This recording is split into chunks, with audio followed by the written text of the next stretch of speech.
అనుకోకుండా ఈ కార్యక్రమంలో పాల్గొనే అవకాశం రావటం అనేది ఈశ్వరమ్మ గారితో మాకున్న అనుబంధమే కారణం. లేదు ఊహించని అంతేగా, ఏదో మేము మీరు వచ్చారని నేను పరిచయం కదా అని తెలుసుకొద్దామని వచ్చాను. యూనియన్ కార్యక్రమం మెంబర్షిప్ క్యాంప్ అంటే తీరా నేనకేదో జనరల్ ఫంక్షన్కు తీరా చూస్తే ఇట్లా అనేటప్పటికీ అప్పుడు కూడా పేరు కూడా చెప్పలేదు.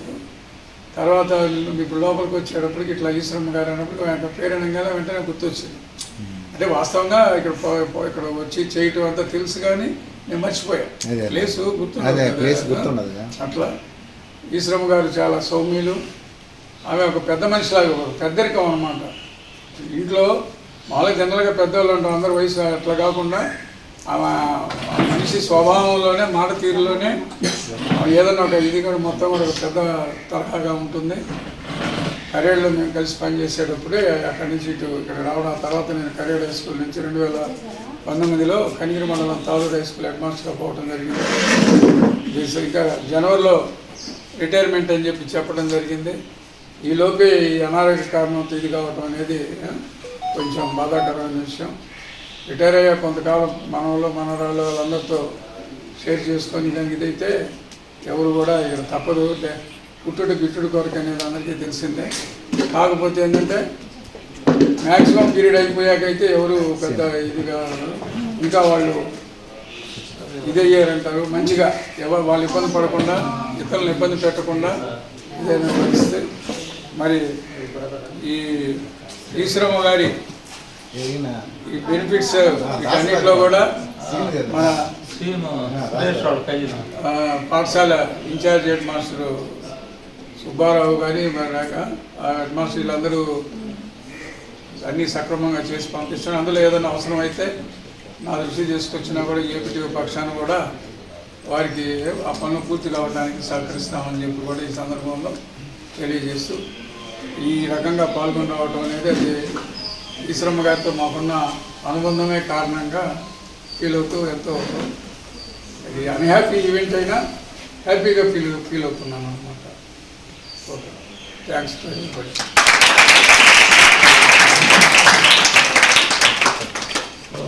స్కూల్కి వచ్చిన తర్వాత పరిచయం అయింది.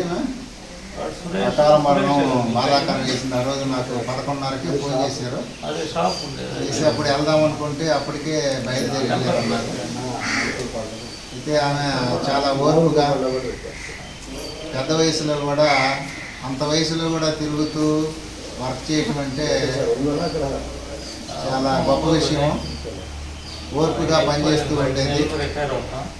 నేను ఉద్యోగం అన్నప్పుడు చేయాలి కదా, తప్పదు కదా. ఆ విధంగా ఆమె చేస్తూ ఉండి అకాల మరణం చెందటం వల్ల బాధాకరంగా ఉంది. పూర్తిగా సర్వీస్ పూర్తయినట్టయితే బాగుండేది. ఇంకొక 5-6 నెలలు ఉందాం. డిసెంబర్గా సార్ జనవరి దాకా సర్వీస్లో ఉన్నట్టయితే వచ్చే లబ్ధి కూడా ఆమె చూసుకొని ఆనందపడి ఉండేది. చూసుకోలేకపోయింది ఆమె. అది సంతోషంగా ఉంటుంది. చివరిలో అందరికీ ఉద్యోగం చేశాం కదా అని తృప్తిగా ఉండేది. సరే, ఎనీహౌ దేవుడు అలా జరిగింది కాబట్టి జరిగింది, మనం ఏం చేయలేము. దీనికి సంతాపం తెలియజేస్తూ ఈ అవకాశం ఇచ్చినటువంటి ప్రధానోపాధ్యాయులకు ధన్యవాదాలు తెలియజేస్తున్నాను. సమావేశమైన కారణం ఈశ్వరమ్మ మేడం గారి సంతాప సభ. మీ అందరికీ తెలుసు మేడం గారు ఈ 1 ఇయర్లో కొంచెం సిక్ అయ్యారు, కానీ అంతకుముందు బాగా హెల్తీగానే నీట్గా తయారయ్యేవాడు. బాగా చక్కగా వంట చేసుకోవడం కానీ ఇంట్లో చేసుకోవడం కానీ ఓన్గానే ఉండేవాడు. ఈ మధ్య కొంచెం సిక్ అయ్యి వాళ్ళ అమ్మాయి చిన్న అమ్మాయి ఇక్కడ ఉంటుంది మేడం గారు, మీకు అందరికీ తెలుసు. ఈ మధ్య మీరు బాక్స్ కూడా తెచ్చిస్తున్నారు కదా. కాకపోతే రిటైర్డ్ ఫంక్షన్ చేయాల్సినటువంటి మనం ఇలా సంతాపంతో పెట్టుకునేటటువంటి పరిస్థితి వచ్చింది. ఎవరికి మరుక్షణం ఏమవుతుందో ఎవరికి తెలియదు. ఆ సాయంత్రం మేడం గారు మెట్ల మీద కూర్చొని చాలాసేపు ఆయాసపడుతూ ఉన్నారు. మేము ఆటో ఎక్కుతారు కదా ఇప్పుడు. ఆ రోజు ఆటో లేదు. ఇంకా నేను కారులో వెళ్తున్నప్పుడు మేడం గారు ఆగమంటారంటే అక్కర్లేదమ్మా, కొంచెంసేపు తీరిన తర్వాత ఆటో పిలిపించారు.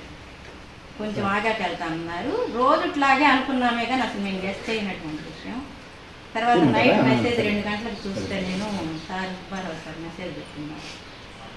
అది పరిస్థితి. ఎవరి పరిస్థితి అయినా మరుక్షణం తెలియదు. నాకు కానీ సరే, రిటైర్మెంట్ ఫంక్షన్లో ఇట్లా అందరూ వచ్చి చేసుకోవాల్సింది కానీ ఇలా చేసుకునే పరిస్థితి వచ్చింది. మేడం గారు ఎక్కడున్నా ఆత్మ శాంతి ఎక్కడ ఉండాలని కోరుతున్నాను. ఈ సంతాప సభకి చేసిన అందరికీ కూడా నమస్కారాలు తెలియజేసుకుంటూ, సహజంగా ఏంటంటే ఒక రకంగా చెప్పాలంటే అకాల మరణం అని అనుకోవాల్సి వస్తుంది. మన ఈ వృత్తిలో సర్వీస్ అంతా పూర్తి చేసుకుని అన్ని బాధ్యతలు అన్నీ కూడా పూర్తి చేసుకుని చనిపోతే అదొక రకం. కానీ సర్వీస్ ఇంకా 2-3 నెలలే అయినా కూడా ఎప్పుడు కూడా యాక్టివ్గాను కొంచెం పెద్దరికంగాను ఆఫీస్లోకి నేను ఎంటర్ అవ్వగానే అట్లా పెద్దరికంగాను అట్లా కూర్చుని ఉండేవాళ్ళు. అంతా నేను వచ్చిన తర్వాత గమనించింది ఏంటంటే కొంచెం ఆరోగ్యపరంగా కొన్ని సమస్యలతోటి బాధపడతా ఉండేవాళ్ళు. ఏదైనప్పటికీ కూడా ఏదైనా అలవాట్లు అవన్నీ కూడా మనిషిని సక్రమంగా జీవితాంతం మంచి అలవాట్లు చేసుకుంటే మంచిగా కొంతవరకు ఆ లైఫ్ని ఎటువంటి ప్రాబ్లం లేకుండా చేసుకోవడానికి కొంత అవకాశం ఉంటుంది. ఏదైనప్పటికీ కూడా ఇవన్నీ కూడా వంశ పారంపర్యం, జీన్స్ ఇవన్నీ ఎఫెక్ట్ చేస్తాయి. కాబట్టి ఏదైనా ఈ సందర్భంగా ఆమె ఆత్మకు శాంతి చేకూర్చాలని వాళ్ళ కుటుంబ సభ్యులకు మా తరఫున సంతాపాన్ని తెలియజేసుకుంటూ కుటుంబ సభ్యులకు కూడా సంతాపాన్ని తెలియజేస్తాను. ఈ అవకాశం ఇచ్చినందుకు కూడా విద్యార్థి ఇంగ్లీష్ మాస్టర్ గారికి, సహా ఉపాధ్యాయులందరికీ నా యొక్క నమస్కారములు. మేడం గారితో నాకు ఉన్నటువంటి క్లోజ్నెస్ మీ అందరికీ కూడా తెలుసు. వాళ్ళ ఇంట్లో పర్సన్ లాగా, వాళ్ళ మనవరాల్లాగా నన్ను ట్రీట్ చేస్తూ ఉంటారు. అడిచి చెప్పిన అమ్మ నీ మంచి కోసమే అని ప్రతి దాంట్లో నాకు ఎమోషనల్గా వీక్ అయినప్పుడు ముందుకు నడిపిస్తూ ఉండేవారు. మేడం గారి సంతాప సభకు మరొకసారి కృతజ్ఞతలు తెలియజేస్తూ ఆవిడ ఆత్మకు శాంతి చేకూరాలని మనస్ఫూర్తిగా కోరుకుంటూ సెలవు తీసుకుంటున్నాను. ప్రధానోపాధ్యాయులకి, ఈ స్కూల్ యాజమాన్యానికి ధన్యవాదాలు తెలియపరుస్తాను. చిల్డ్రన్స్ మా మేడం గారు, మా మదర్ గారు, నేను వాళ్ళ దత్తపుత్రుడు లాంటి వాడిని. చిన్నప్పటి నుంచి నన్ను అలా ఫస్ట్ నుంచి ఆమెతోనే గడిపాను చాలా రోజులు. ఈ స్కూల్లో పనిచేస్తున్నంత కాలంలో మీకు ఏదైనా ఇబ్బంది కలిగించుంటే ఆమె తరపున నేను సారీ చెప్తున్నాను. ఆమె ఆత్మ శాంతించాలని కోరుకోవాలని ప్రార్థిస్తున్నాను. ధన్యవాదాలు.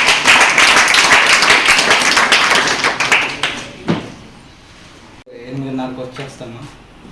నేను వచ్చేసరికల్లా మేడం ఇక్కడ ఉండిద్ది, అక్కడ కూర్చొని ఉండిద్ది. వచ్చిన కానీ అక్కడికి వచ్చి తాళాలు తీయకిలు అవన్నీ చెప్తుండిద్ది. నేను చేయని పనులు కూడా నేను వచ్చి అందుకుంటాను.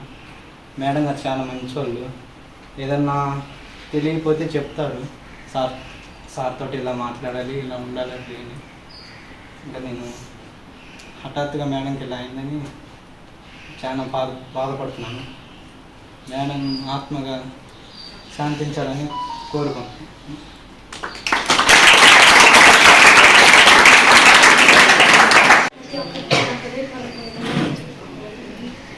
ఈశ్వర్ మేడం గారు చాలా మంచివారు. మాకేం తెలియకపోయినా చెప్తారు, మేము ఎలా ఉండాలో నడుచుకుంటారు అన్నమాట. ఆమె ఎంత పెద్దవారైనా సరే అందరినీ నేను చూస్తూ ఉంటాను. ప్రతి ఒక్క పిల్లల్ని చాలా బాగా చూసుకుంటారు. నాకు తెలిసి పెద్దవాళ్ళు అయితే కొంతమంది పిల్లల్ని అరుస్తూ ఉంటారు, కానీ మేడం వాళ్ళు ఎప్పుడు చేయలేదు. మేము ఒకవేళ చేసే తప్పైనా సరే ఆమె చెప్తూ ఉంటారు, మేము ఇలా నడుచుకోవాలి, ఇలా ఉండాలి, మేడంతో అలా మాట్లాడడం తప్పు, సార్ అంతా అలా ఉండడం తప్పు అని చెప్పి ప్రతి ఒక్కటి మాకు చెప్తూ ఉంటారు. ఏదన్నా ఆమె చేయలేని పని అయితే దాన్ని మాకు మేము ఎంత చిన్నపిల్లలమైనా సరే మాకు చెప్తారమ్మ కొద్దిగా చెయ్యండి అమ్మ నాకు బాగాలేదని చెప్పి అడిగి మరీ చేయించుకుంటారు. అలా మేడం గారు చాలా మంచిగా ఉంటారు. మాతో కూడా ప్రతి ఒక్కరితో బాగుంటారు. ఆ ఆత్మ శాంతించాలి.